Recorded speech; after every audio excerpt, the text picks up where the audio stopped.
Hello, welcome to this review of imported El Toro tequila. Gold, made in Mexico, 40% alcohol, NOM 1143. All right, so that's Gonzalez Distillery. It says it right there on the back. Puerto Altata, Guadalajara, Jalisco, Mexico, 1 liter bottle. This is imported and bottled for Barton Imports, Louisville, Kentucky. Well, here's the lowdown. We love to hear from our customers. There's a 1-800 number and then www.sazerac.com. So it's a Sazerac brand. I did some research. It was introduced July 16th, 1959. That's when the trademark was acquired, 1959.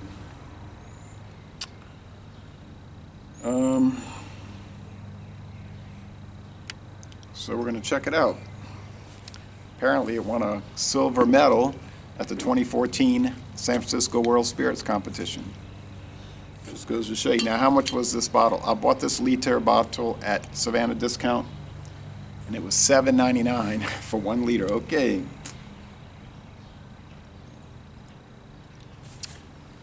I was reading the Mexican regulations. They can add caramel color.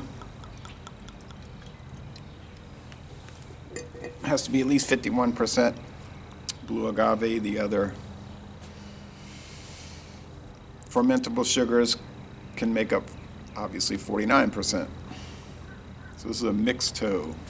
It's one of the classes. Like a blended whiskey or adjunct beer such as Budweiser, which uses rice in the mix with the barley malt and the hops. All right. Have I seen it around here? I don't recall seeing it around here, but I did, like I said, I saw it in Marrero, Louisiana. We get Montezuma here, a little bit more expensive.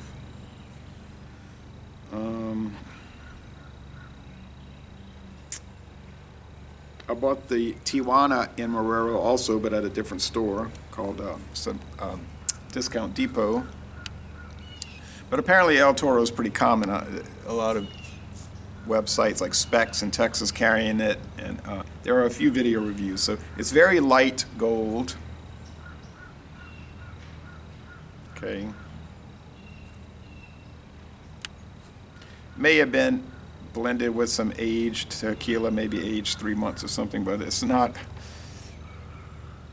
something that's going to have much age on it from what I've been reading. Nice little alcohol legs. Looks okay. Let's go with the taste. Oh, the aroma. I'm going to put this in competition with the Tijuana, which was a strange one. Now, I was reading the Tax and Trade Bureau regulations, U.S. government. They said tequila must be made in Mexico.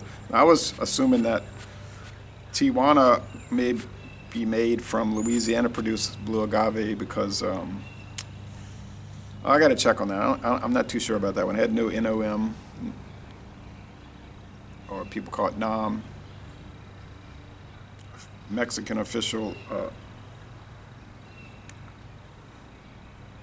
normative thing, like a official distillery regulation number, so they can track down the place of origin. They instituted that in the late 90s. It smells spicy, similar to the Tijuana. Get a little bit of that, like it's like a roasted gourd type thing. They were saying on the Mexican Tequila Association website that it's similar to the heart of a pineapple, just in the way it's formed. Very good website too, by the way. Spicy, you can smell just generalized 40% alcohol, which is what you get in a lot of blended American whiskeys. They got just that neutral spirit in there. Doesn't smell bad, but it's nothing too exquisite, as you would expect for $7.99 a liter. But anyway, let's go with the taste.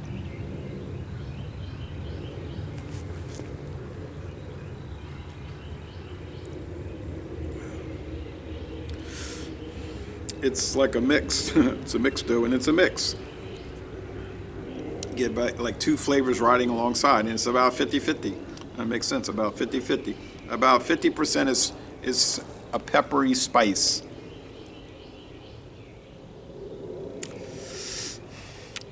I don't want you to think of like hot peppers, just pepper.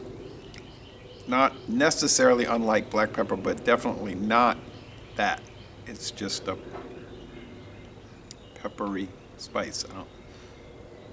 It's not, it's like a oven baked pepper or something. And then the other half is just a neutral alcohol taste. He said, well, if it's neutral, it doesn't have a taste.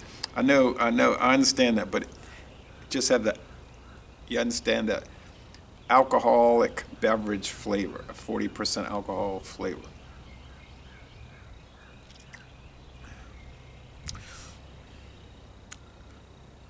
And it has that, it has a biscuit. I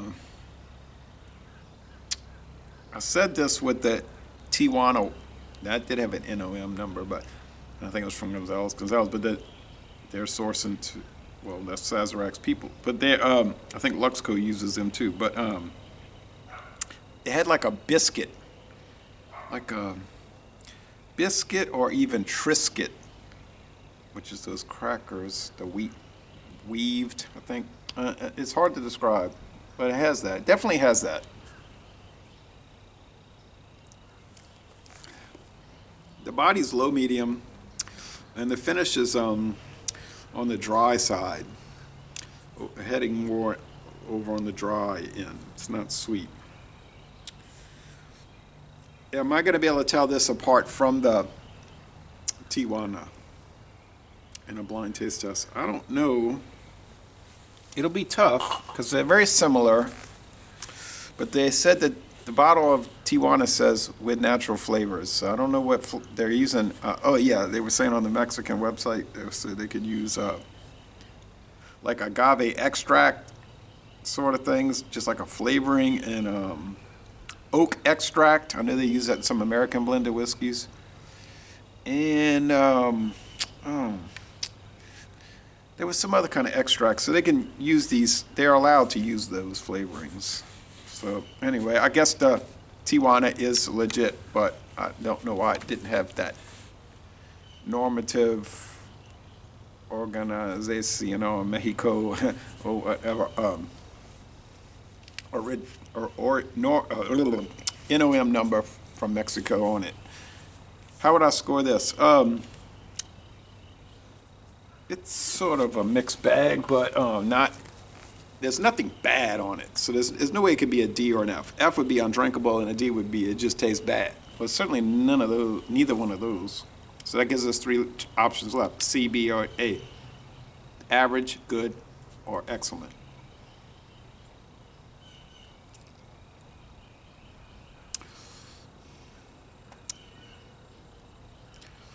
I kind of like the way the biscuit and the oven roasted gourd thing, pepper thing goes together.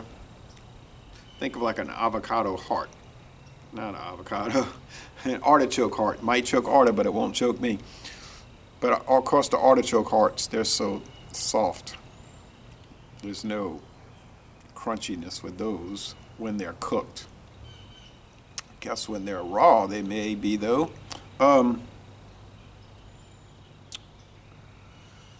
And the pepperiness is kind of nice, but it's very basic. Basic, but basic and not in a bad way. I think. Now with the Tijuana Silver, I gave it a B minus, an 80. Then I retracted it, and second thought gave it an 82, a high B minus. Just had a little kind of character to it. Sazerac's funny like that. Put out some cheap stuff and it has a little niceness to it. Yeah, there's like whiffs. It's like on and off. It's like an on and off switch, like a child playing with the light switch. It's like on flavor, on aroma, off aroma. But still,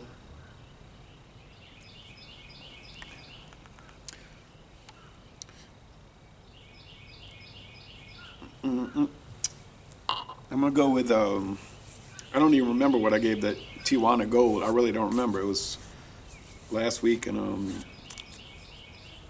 was doing all kind of other things. I just like obsessed with that thing, but I thought I was favorable towards it. Actually, I remember I was favorable towards it for sure. But this one, I think I'm gonna go with 80, just barely marginally good. And I know you could counter argument. That's a C. That's a C. That's average. It's just an average taste. The way I grade it, a C range would be like neither good nor bad. You know what I mean? It's not like in any way good, but it's in no way bad. It's just almost like the quality level is neutral. And I did that with the Horny Toad Blonde from Oklahoma City. It didn't have a bad flavor, but I couldn't really honestly say that it had a good flavor either. It was just like a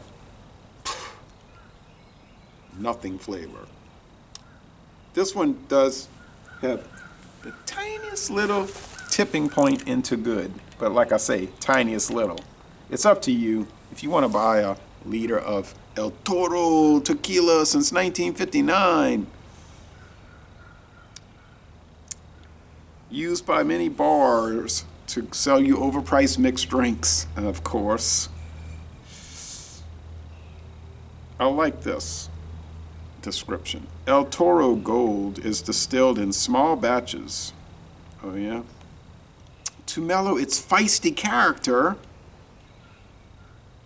and create a rich, smooth, premium tequila. Oh yeah, premium for that price, huh? More like a bottom shelf, but they're never gonna call them that. The most you'll ever see on a liquor brand, it might say like for the value-conscious consumer. They'll sometimes concede and say that, but anyway, all right, yeah, okay. It's not a bad-looking label though. It's not a great-looking label either, but it's like it's all right. It's like some of those really, you know, they got them for really cheap paintings or prints that they have in these kind of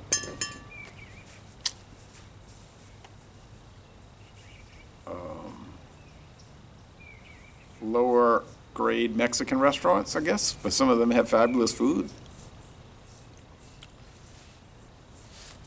Better than sometimes the expensive ones. But anyway, all right, enough of this thinking about it. B minus. But I'm going to say go to Mexico and tour that distillery. And if you can't do that, go to the Sazerac House in New Orleans, Louisiana, and they'll let you try some tequila cocktails.